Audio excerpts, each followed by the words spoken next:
Prime Minister Anwar Ibrahim has responded to those criticizing the recent Malaysia-US trade deal. Meanwhile, an opposition MP has urged Anwar to remind Trump that the attacks in Gaza are still ongoing despite the ceasefire. Stay tuned for all this and more on KiniNews. Prime Minister Anwar Ibrahim has stressed that the Malaysia-US trade deal, as well as external engagements with foreign nations, have been undertaken for the sake of the nation. Speaking in the Dewan Rakyat this morning, Anwar said that the agreement with the US also has an exit clause, and the question of handing over the country's trade sovereignty to them did not arise. Anwar said this in response to a question from one Ahmad Fayhsal, one Ahmad Kamal, who doubled down on his claim that the agreement is satanic due to certain clauses allegedly detrimental to Malaysia. Yang macam sebut, kita rasa. Kalau tidak, itu nak marah pasal apa? Kalau rasa, kajilah dulu. Ni nak bebal pasal apa? Ya. Baca, saya bagi contoh ini. Saya dah sebut tadi. Saya tak mau dialog with the deaf. Dialog ini dengan orang dengar. Setuju tak mengapa. Saya kata China teliti line by line.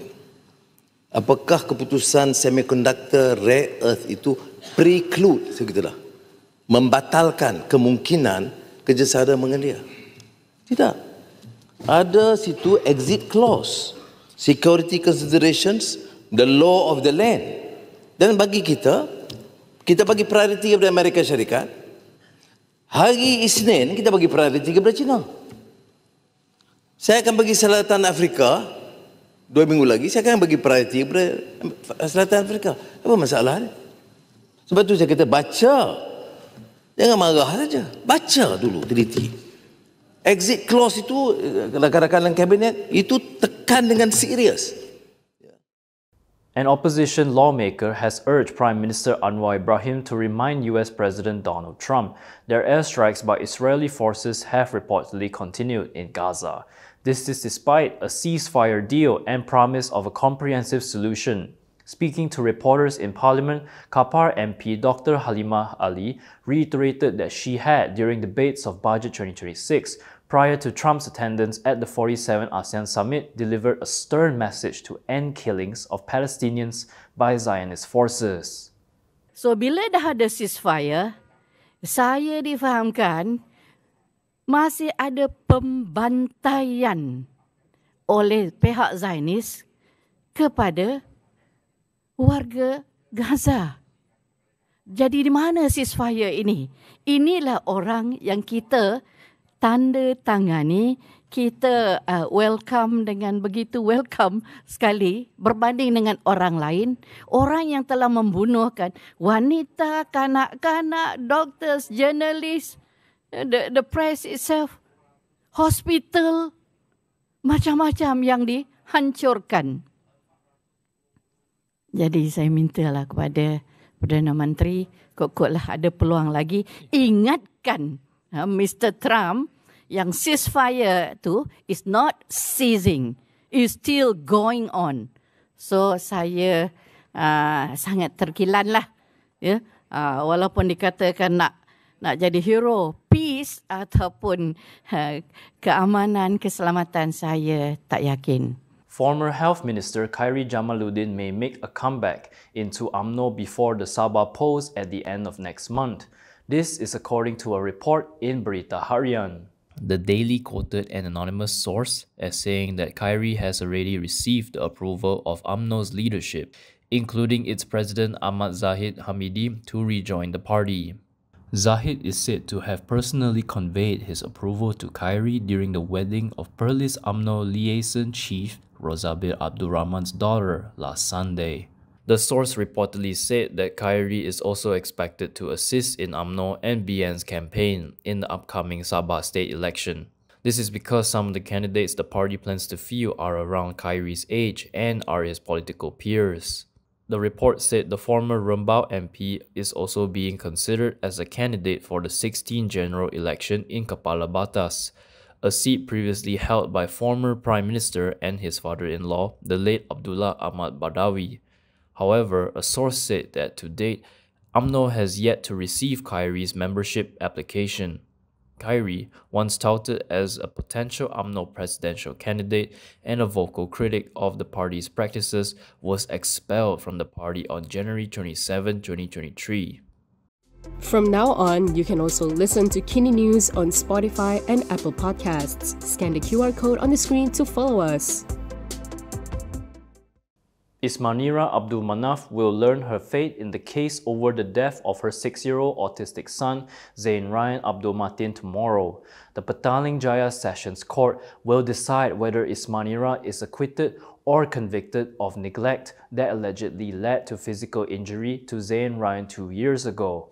According to Bernama, Judge Dr. Shaliza Warno is scheduled to deliver the verdict at 9 a.m. at the close of the defense case. On August 5th, Ismanira's legal team wrapped up their defense after calling 5 witnesses. The court had ordered Ismanira to enter her defense on July 21st after ruling that the prosecution had successfully established a prima facie case against her. Her husband, Zaim Ikwan Zahari, was however acquitted and discharged of the same charge. The couple had been accused of neglecting Zain Ryan in a manner likely to cause him physical injury between December 5th and December 6, 2023. They were charged under Section 31(1) of the Child Act 2001, read with Section 34 of the Penal Code, a charge that carries up to 20 years jail, a 50,000 ringgit fine, or both upon conviction. MACC has acknowledged that tracing fugitive business person Adlan Berhan's assets overseas is complex and time-consuming. This is as it involves cooperation with foreign authorities. MACC Chief Commissioner Azam Baki said investigations into Adlan's assets will only continue if they are directly linked to the case under probe. Bernama quoted him as saying that there is no confirmation Adlan is using proxies, but added, they believe he does have assets overseas. Azam also confirmed that Adlan's passport has been revoked, but said the fugitive may be traveling with other documents. He added that MACC is working with the police and Home Ministry to locate him. On October 23rd, Adlan, who is former Prime Minister Muhyiddin Yassin's son-in-law, was reported to be spending his days on the run in luxury. The New Straits Times said it had received photos showing Adlan in the company of unnamed Middle Eastern dignitaries and claimed that he has been traveling from the unspecified Middle Eastern country to go on holiday. Adlan and lawyer Mansoor Saad are wanted over a project concerning the misappropriation of biometric registration, recruitment, and data storage of migrant workers for a ministry. The business person is facing criminal breach of trust charges over the case. In an update to the story, Azam told reporters today that locating Adlan and his lawyer is a complicated affair since it depended on the laws of each country. He reportedly said that there are some countries that cannot provide assistance through Interpol because the offenses they are being charged with are not recognized as extraditable crimes under their local laws. He added that even though they are working with Interpol, when we have laws that sentence offenders to caning, some nations cannot help to locate them. Regardless, he said efforts to locate them are ongoing. He added that currently, they are believed to be at large overseas, and MACC is therefore unable to confirm their exact whereabouts. Previously, Azam said Adlan was in a Middle Eastern country with which Malaysia did not have an extradition treaty.